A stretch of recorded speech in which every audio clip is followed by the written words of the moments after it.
My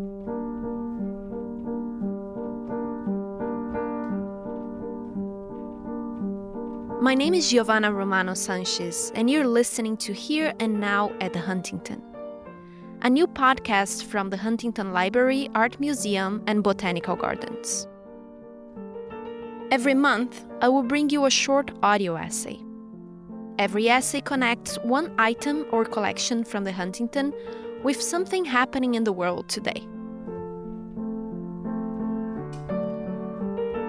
Right now, as we launch this show, the Huntington is closed to the public, like just about every library, garden, and museum in the country. In California, we are on week 6 of a statewide order to stay at home, as a measure to contain the spread of the new coronavirus. It's a scary time. It's also a time when our collective patience is being tested. When will this end? For how much longer will we have to keep our distance from one another?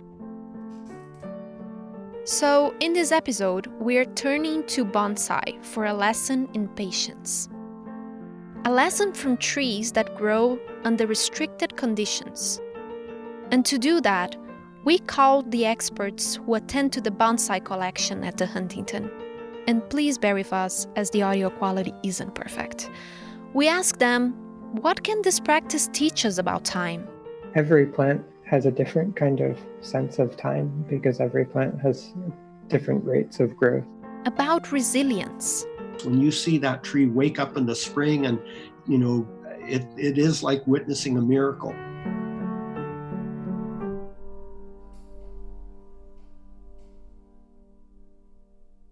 Bonsai are just regular trees that have been cultivated into miniature size. The tradition of making small gardens dates back at least to the Eastern Han Dynasty, which ruled from 25 to 220 CE in China. By the 13th century, Buddhist monks introduced the art to Japan, where it became known as bonsai. In China, the practice is called penjing. The major difference from bonsai is that penjing encompasses lots of different kinds of container gardens.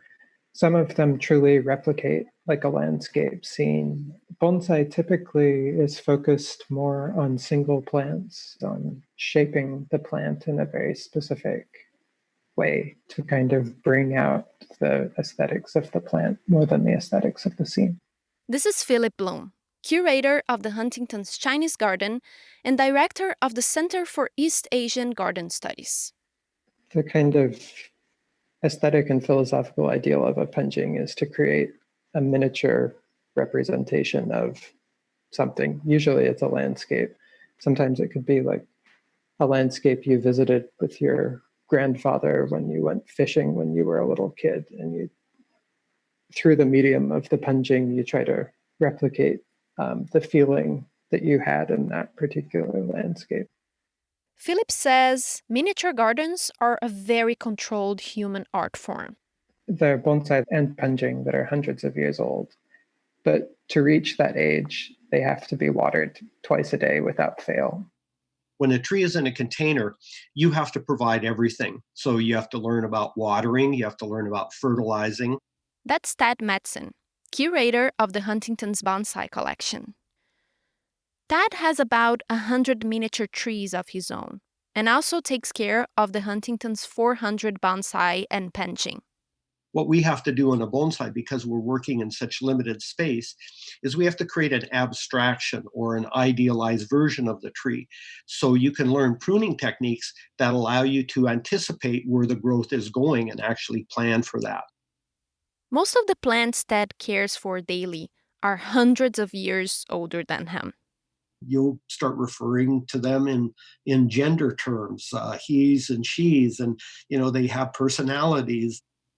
Ted started to like trees when he was very young. I grew up in a small farming town in northern North Dakota, up near the Canadian border. It was on the prairie, and there were no trees on the prairie except around sloughs and waterways.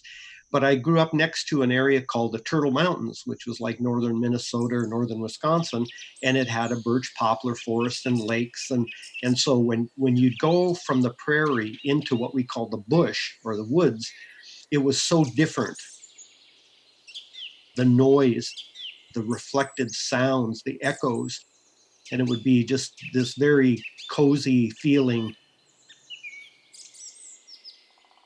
After college, Ted moved to San Francisco to pursue a career in writing.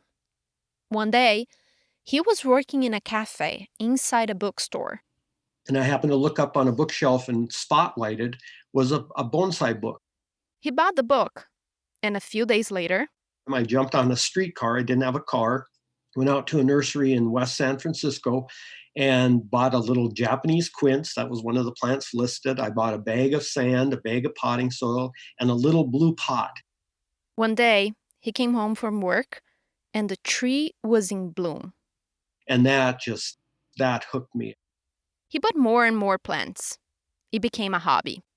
And I found very quickly, if I was dealing with a writer's block, if I just couldn't figure out the way to say something, I learned quickly to get out, go walk among my trees, go do a little pruning, a little pinching, and inevitably, within minutes of doing that, whatever solution I was seeking would pop into my head, and the copy would just flow out of me. Ted says growing a bonsai, or in his case, hundreds of bonsai, is like caring for a pet. The realization that you're working with a living thing, there's a great responsibility that comes along with that. And it's pretty profound. As a relationship develops, they become part of the artist's life. What happens is the longer you work with your trees, the more deep that emotional attachment is, because you've invested all this time, you've invested emotion, you've invested a certain amount of your spirit. They bear my identity. I mean, in designing a tree, it reflects my view of nature. Some of my bonsai designs are very personal in the sense that they've been modeled after scenes in places I've been. They have even more meaning than just a plant, because they reflect my experience. Ted became so good at growing bonsai that now he's a master.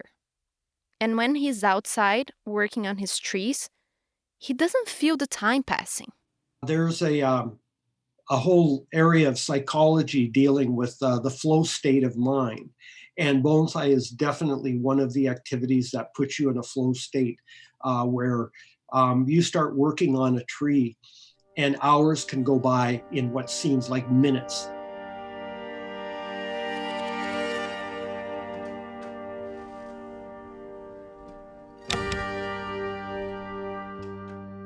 In bonsai art, time is one of the most important tools.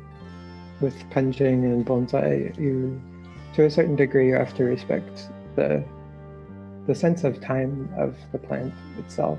It always requires a great deal of patience to get a plant that's even remotely presentable.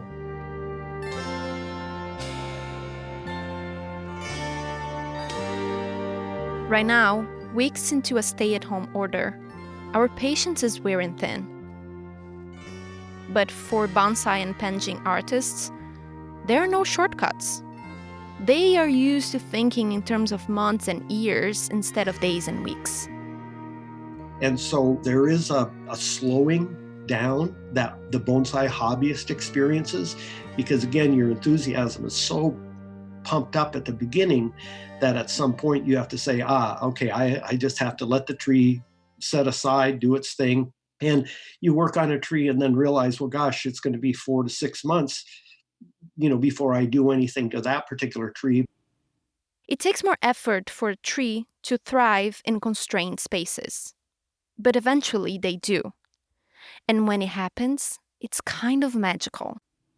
There are times I feel like bonsai allows you to witness miracles on almost a continuous basis. To the untrained eye, it might not look like bonsai takes so much work, that they are the product of sustained and deliberate human intervention. According to Philip, as a bonsai and penjing artist, you're trying to concentrate everything about the aesthetics of a tree into this very small specimen that you can appreciate. But to do that, you end up really changing how the tree is cared for, or how it grows, how it lives.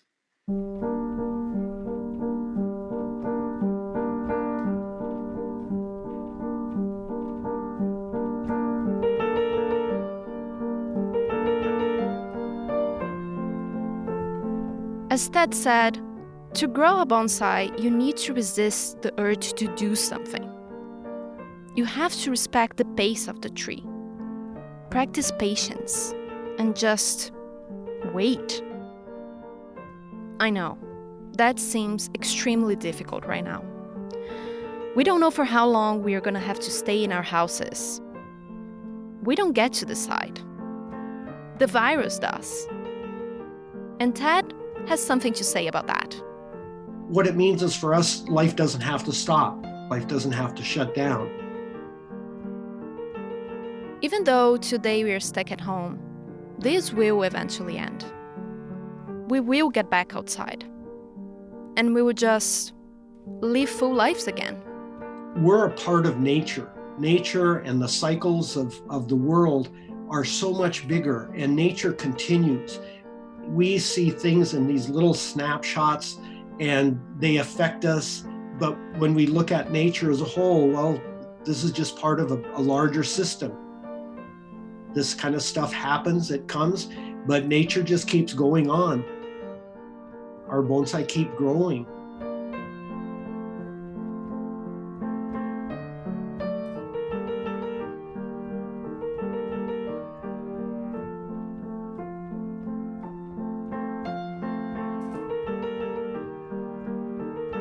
This was the first episode of Here and Now at the Huntington, a podcast from the Huntington Library, Art Museum, and Botanical Gardens.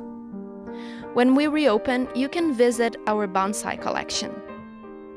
Thank you for listening, and stay well.